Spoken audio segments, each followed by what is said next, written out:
আসসালামু আলাইকুম। FS politics টিভিতে আপনাদেরকে স্বাগতম। এনসিপির ভবিষ্যৎ কি অন্ধকার হয়ে যাচ্ছে? জামাত ইসলামের পাল্লায় পড়ে এনসিপির ভবিষ্যৎ কি, এটি নিয়ে কিন্তু এখন প্রশ্ন উঠেছে যে এনসিপি 300 আসনে নির্বাচন করার কথা ছিল, যে তারা 300 আসনে নির্বাচন করবে এবং 5 আগস্টের পর থেকেই তাদের যে নতুন রাজনৈতিক দল তারা এমন চিন্তা ভাবনা করেছে যে তারা ক্ষমতায় যাওয়ার জন্য কোনো রাজনীতি করে না, তারা জনগণের জন্য রাজনীতি করে। জনগণ যাতে ভালো থাকে এবং দেশের মধ্যে কোনো দুর্নীতিবাজ, কোনো চাঁদাবাজ যাতে না থাকে, সেই হিসেবে তাদের দলকে একক শক্তি হিসেবে বাংলাদেশের মাঝে গড়ে তুলবে।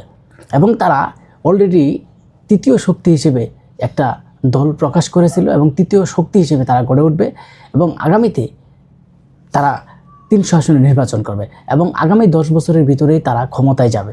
এরকম যখন চিন্তায় বিভোর যে দলটি, সেই দলটি কি অতীতেই তাদের আগেই কি শেষ হয়ে যাচ্ছে?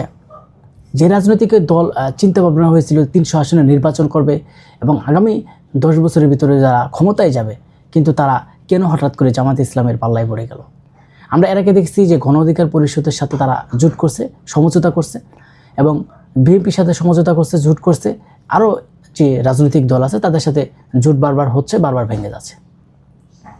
তারা একটা কথা বলে যে বিএনপি চাঁদাবাজ, ধান্দাবাজি করে, তাদের সাথে এনসিপির কোনো সম্পর্ক থাকবে না এবং এনসিপি তাদের সাথে কোনো জোট করবে না। এবং জামাত ইসলাম রাজাকার এবং 1971 সালে তারা দেশকে স্বাধীনতা চায় নাই এবং তাদের সাথে তারা জোট করবে না। হঠাৎ করেই আমরা দেখতে পারলাম যে এনসিপির সাথে জামাত ইসলামের একটা সমঝোতা হয়ে গেল এবং মাত্র 30 আসনের বিনিময়ে সেই সমঝোতা হয়ে যাচ্ছে। এবং আগামীতে যে তাদের যে পরিকল্পনা, সেই পরিকল্পনা কি ব্যর্থ হয়ে গেল? এবং জামাত ইসলামের সাথে যোগ দেওয়ার পরেই তাদের রাজনীতিকের ভিতরে অনেক নানা সমস্যা দেখা দিয়েছে এবং অনেক যে হেভিওয়েট নেতাকর্মীরা এনসিপির তারা পদত্যাগ করছে। তারা জামাত ইসলামের সাথে জোট করতে চায় না এবং তাদের কথা হচ্ছে তারা একটি ভোট পাক সমস্যা নেই, কিন্তু তারা 300 আসনে নির্বাচন করবে। কিন্তু তারা মাত্র 30টি সিটের বিনিময়ে সেই জামাত ইসলামের সাথে একতা ব্রত প্রকাশ করলো এবং তাদের সাথে জোট করলো। আসলে এই যে 30টি আসন যে তারা নিল জামাত ইসলামের কাছ থেকে, আসলে কি আদৌ কি সেই 30টি আসনে কি তারা বিজয় হয়ে আসতে পারবে বা সেখান থেকে একটি আসন বিজয় হয়ে আসতে পারবে কিনা? কিন্তু যারা বলেছে যে ক্ষমতার লোভে তারা নির্বাচন করে না, তারা ক্ষমতায় যেতে চায় না, তারা জনগণের রাজনীতি করতে চায়, জনগণের সুযোগ সুবিধা, জনগণের ভালো তারা দেখতে চায়। কিন্তু তারা যখন একক শক্তি হিসেবে বাংলাদেশের ভিতরে একটা গ্রহণযোগ্যতা তুলে ধরবে এবং যারা 5 আগস্টে তাদের ডাকে যখন লক্ষ লক্ষ মানুষ সেই ঢাকা শহরে জমায়েত হয়েছে, সেই রাজনৈতিক দল অনেক সুনামের সাথে এখন তাদের শক্তি প্রথম অবস্থানে থাকার কথা, কিন্তু তারা যে তৃতীয় শক্তি হিসেবে গঠন করলো, সেই তৃতীয় শক্তিও তো ভেঙে চুরমার হয়ে তারা এখন বিলীনের পথে চলে যাচ্ছে। আপনি দেখেন, যদি জামাত ইসলামের সাথে তারা এখন জোট করে আগামী নির্বাচন করতেছে, তাহলে 30টির বিনিময়ে যে 2-1টি সিট পায়, তাহলে তাদের যেই চিন্তাভাবনা, তাদের যে পরিকল্পনা, যে বড়সড় একটা পরিকল্পনা ছিল, তারা 300 আসনে নির্বাচন করে একটি আসনে না জিততে পারলে হয়তো তার আগামীতে বা তারপরে তাদের একটা অবস্থান অনেক জায়গায় চলে আসতো। কিন্তু তারা একটি দলের অধীন হয়ে মাত্র 30টি সিটের বিনিময়ে তারা কি বিক্রি হয়ে গেল? এখন তাদের নেতাকর্মীরাই কিন্তু তাদের বিরুদ্ধে অনেক অভিযোগ তুলছে যে এই বিষয়ে তারা কিছু জানে না, এই বিষয়ে তাদের সাথে কোনো আলোচনা হয় নাই। এবং এনসিপির যারা মুখ্য সমন্বয়ক তারা কিন্তু বলছে যে কে যাবে কে থাকবে এটা তাদের ব্যক্তিগত বিষয়, কিন্তু তাদের জামাত ইসলামের সাথে তারা যে সমঝোতা করেছে এটা তারা সব কিছু বুঝে শুনেই করেছে। কিন্তু এখন প্রতিটা জায়গায় মানুষের একটা জিনিসই জাগে যে এনসিপির আজকে এই অবস্থা কেন? এনসিপি দিশাহারা হয়ে যাচ্ছে রাজনৈতিক, তাদের তো আসলে রাজনৈতিক জ্ঞান নাই। কিছুদিন আগে আমরা দেখছি যে নাসিরউদ্দিন পাটোয়ারি সাহেব যে এনসিপির, তিনি কিন্তু উল্টাপাল্টা বক্তব্য দিতেন জামাত ইসলামকে নিয়ে, বিএনপিকে নিয়ে। বিশেষ করে জামাত ইসলাম নিয়ে কয়েকদিন আগে বহুত কিছু বলেছেন যে জামাত ইসলামের সাথে তারা তো জীবনে সমঝোতা দূরের কথা, কোনো কিছুতে আসবে না।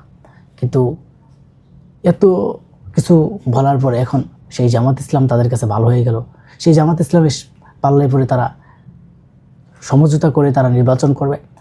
অন্যদিকে চরমোনাই অনেকদিন আগে একটা খালেদ মহিউদ্দিনের সাথে সাক্ষাৎ একটা ভিডিও সেই কথা বলেছিলেন যে জামাত ইসলামের যারা পাল্লায় পড়বে তারা কিন্তু শেষ হয়ে যাবে। তিনি বলেছেন যে জামাত ইসলামের আজ পর্যন্ত যারা যারা জামাত ইসলামের সাথে পড়েছে তাদের অবস্থা প্লেন হয়ে গেছে এবং তাদের অস্তিত্ব কিন্তু এখন বর্তমানে নাই। তাহলে এই যে চরমোনাই যখন জামাত ইসলামের সাথে একতাবোধ প্রকাশ করেছে এবং সমঝোতা করেছে, কিন্তু সেই দলও কিন্তু এখন ফাটল ধরেছে। জামাত ইসলাম যেখানে 276টি আসনে মনোনয়ন দাখিল করেছে এবং চরমোনাইও কিন্তু 268টি জায়গায় তারা মনোনয়ন দাখিল করেছে আসনে। কিন্তু এই যে দেখেন তাদের ভিতরেও কিন্তু একটা ফাটল দেখা দিয়েছে। এখন যখন জামাত ইসলাম নিজেকে বারবার জামাত ইসলামকে যখন মানুষ বারবার বলছে তারা রাজাকার, তারা এই দেশ স্বাধীনতা তারা চায় নাই, তখন তাদের একটা চিন্তা ভাবনা ছিল যে ওই সময় তারা গোলাম পরোয়ার সাহেব তিনি বলেছেন যে ভারতের সাথে যদি এখন আমাদের যুদ্ধ বাজার দরকার, কারণ ভারতের সাথে যদি বাংলাদেশের যুদ্ধ হয় তাহলে তারাই প্রথম যুদ্ধ ঘোষণা করবে। বলছেন যে ভারতের সাথে যদি এখন তাদের যুদ্ধ হয় হয়তো সেই যুদ্ধে তারা বিজয়ী হবে এবং জামাত ইসলাম প্রমাণ করে দিবে যে তারা রাজাকার না। কিন্তু এই যে নাহিদ ইসলামেরা তাদের পাল্লায় পড়ে গেল কেন? আর নাহিদ ইসলামদের এই জামাত ইসলামের দলে নেওয়ার কারণটা কি? জামাত ইসলাম দলে নেওয়ার কারণ হচ্ছে তারা যে ওদেরকে নিয়ে একটা সমঝোতা করে যদি আগামী নির্বাচন করে তারা হয়তো দেখাতে পারবে যে 24শে গণঅভ্যুত্থানে নেতৃত্ব দিয়েছে তারাই এবং তাদেরই সমঝোতা দল। আগামী নির্বাচনে এটাই কিন্তু প্রমাণ করার জন্য যাতে তারা বিজয়ী হয়ে আসতে পারে সহজেই এবং মানুষকে যাতে দেখাতে পারে যে এই যে 24শে গণঅভ্যুত্থানের যে নেতৃত্ব দিয়েছে তারাই কিন্তু তাদের সাথে একতা প্রকাশ করেছে। এজন্যই তারা ভাবছে যে তাদেরকে ভোট দিতে হবে এবং তাদেরকে ভোট দিয়ে আগামীতে বিজয়ী করেন এবং তারা কিন্তু সারা বাংলাদেশের ভিতরে এবং দেখাতে চাচ্ছে যে তারাই এর মেন নায়ক এবং 1971 সালে তাদের বিরুদ্ধে যে অভিযোগগুলো ছিল সেটা কিন্তু মিথ্যা এবং ভিত্তিহীন, এটাই কিন্তু তারা প্রকাশ করতে চাচ্ছে। যেই কারণে এনসিপি যারা এই 24শে গণঅভ্যুত্থান নেতৃত্ব দিয়ে এই বাংলাদেশকে স্বাধীন হিসাবে রূপান্তর করলো, তাদেরকে কাছে টানার একমাত্র উদ্দেশ্যই আমরা মনে করি যে এটা। কারণ এই তাদেরকে যদি তারা কাছে নিতে পারে এবং কাছে টেনে যদি আগামী নির্বাচন করতে পারে হয়তো জামাত ইসলামের জন্য একটা প্লাস পয়েন্ট হবে এবং হয়তো তারা ভোটের সময় মানুষের কাছে গিয়ে বলতে পারবে যে এনসিপিরা যেই দলেরা নেতৃত্ব দিয়েছে তারাই আমাদের সাথে প্রকাশ করেছে, তারা আমাদের সাথে, এবং তারাও এনসিপিরও মাঠে বলবে যে আমরা এই দেশ স্বাধীনতা এনেছি, নতুনভাবে স্বাধীনতা গণতন্ত্র ফিরিয়ে এনেছি, এর জন্যই আমাদের যেই প্রার্থীরা যেখানে যেখানে নির্বাচন করছে সেখানে ভোট দেন। এবং হয়তো তারা যখন সমঝোতা করবে তারা জামাত ইসলামের জন্য ভোট চাবে। এই যে জামাত ইসলামকে ক্ষমতায় নিয়ে যাওয়ার জন্য চিন্তাভাবনা করবে, তাদের যে চিন্তাভাবনা এটা কি সঠিক পথে যাবে নাকি যাবে না? কারণ জামাতের পাল্লায় যারাই পড়ছে তাদেরই ভবিষ্যৎ অন্ধকার হয়ে যাচ্ছে। আমরা মনে করি যে এনসিপি যে ভুলটা করলো জামাত ইসলামের সাথে যায়, এটা কিন্তু আসলে ভুল।